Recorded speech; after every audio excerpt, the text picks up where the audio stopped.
என் பேர் செல்லக்கண்ணு, நாகேஷ் செல்லக்கண்ணு அப்படின்னு சொல்லுவாங்க.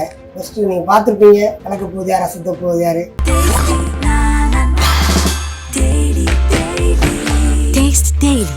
ஆனால் இப்போ கடந்த 10-15 வருஷமா ரொம்ப கஷ்டம், நிகழ்ச்சிகள் முன்ன மாதிரி இல்லை. இப்போ வந்து நான் வாடகை ஆட்டோ தான் ஓட்டுறேன். வாடகை கொடுத்து இந்த குடும்பத்தை பார்த்து அதை பார்த்து என்னால் முடியல சத்தியமா. மகாவிஷ்ணு குருஜி உங்கள்கிட்ட எங்கள் அப்பாவா நினச்சி கேட்குறேன், தெய்வம்னு பார்த்து எனக்கு ஒரு ஆட்டோ மட்டும் வாங்கி கொடுத்தீங்கன்னா ரொம்ப நன்றி.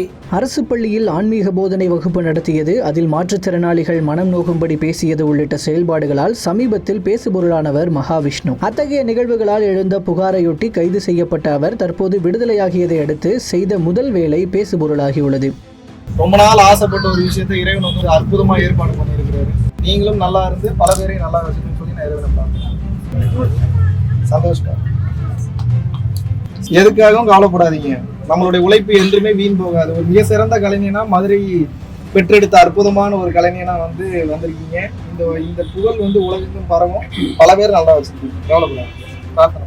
கலக்கப் போவது யாரு மற்றும் அசத்தப் போவது யாரு போன்ற தொலைக்காட்சி நிகழ்ச்சிகளில் போட்டியாளராக நடிகர் நாகேஷ் வேடத்தில் நடித்திருந்த நாகேஷ் செல்லக்கண்ணு என்பவர் தற்போது தான் வாடகை ஆட்டோ ஓட்டுவதாகவும் வாழ்வில் வறுமையில் வாடுவதாகவும் தனக்கு ஏதாவது உதவ முடியுமா எனவும் கேட்டு மகாவிஷ்ணுவை தொடர்பு கொண்டுள்ளார். இதனைத் தொடர்ந்து நாகேஷ் செல்லக்கண்ணுவை தொடர்பு கொண்ட மகாவிஷ்ணு அவரது கோரிக்கையான சொந்தமாக ஒரு ஆட்டோ கிடைத்தால் வாழ்க்கை வளம் பெறும் என்ற கோரிக்கையை நிறைவேற்றியுள்ளார். நிறைய பேர்கிட்ட உதவி கேட்டேன், அதுக்கான பலன் இல்லை, காலங்கள் கடந்துருச்சு. ஒரே ஒரு ஃபோன் பண்ணுங்க, நிஜமாக சொல்கிறேன், சத்தியமாக ஒரு ஃபோன் பண்ணேன், எனக்கு என்னென்ன வேணும் அப்படின்னு கேட்டார். ஒரு சின்னதாக ஒரு ஆட்டோ கொடுத்தா என் குடும்பம் நல்லாயிருக்கும், உங்கள் பேரை என்னன்னு சொல்லி குலசாமியாக நினச்சி உங்களை கேட்குறேன். இப்போ ஒரு குலசாமியாக நினச்சி உட்கார வச்சுருக்கேன். அதுக்கு அந்த ஆண்டை ஆசீர்வாதம் பண்ணணும்.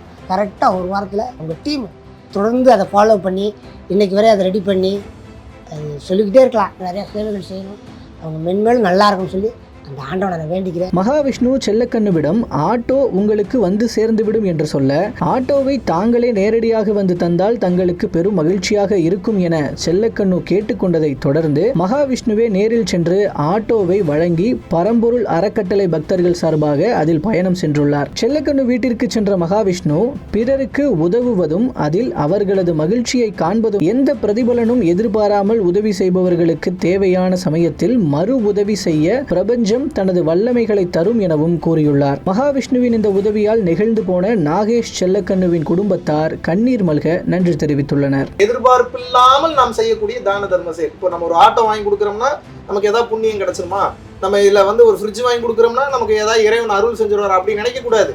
கொடுக்கிறதுக்காக தான் நம்ம பிறந்திருக்கோம் அப்படின்றத புரிஞ்சுக்கணும். இறைவன் இந்த 6 அறிவை கொடுத்திருப்பதற்கு காரணம் பிற உயிர்களின் மீது நாம் கருணை காட்டுவதற்காகத்தான் நம்ம வந்து பிறந்திருக்கிறோம். நான் முன்னாடியே சொன்னேன், நான் வரணும்னு அவசியமே இல்லை, ஆட்டோ ரெடி ஆயிடுச்சு, நீங்க வந்து வாங்கிக்கங்க அப்படின்னு சொன்னதுக்கு இல்லை நீங்க தான் நேரில் வந்து கொடுத்தாங்கன்னு சொல்லி ஒத்த காலில் நின்றாப்புல. இவ்வளோ சூழ்நிலைகளுக்கும் இடையில இமிடியேட்டா எனக்கு ஒரு 4 to 5 hours தான் டைம் இருக்கு, அதுக்கு மேலே டைம் இல்லை. ஸோ அதனால இமிடியேட்டா ஃப்ளை பேக் பண்ணி இங்கே வந்து ஸோ அண்ணனுக்கு இந்த ஆட்டோவை வந்து நம் சார்பாக கொடுத்து விட்டு மீண்டும் இப்போது சென்னை வந்து கிளம்பி போகிறேன். ஒரு அற்புதமான வாய்ப்பை இறைவன் நமக்கு கொடுத்தருளி இருக்கிறார். இவரை போல எல்லாரும் நல்லா இருக்கணும்னு சொல்லி இறைவனை பிரார்த்திப்போம்.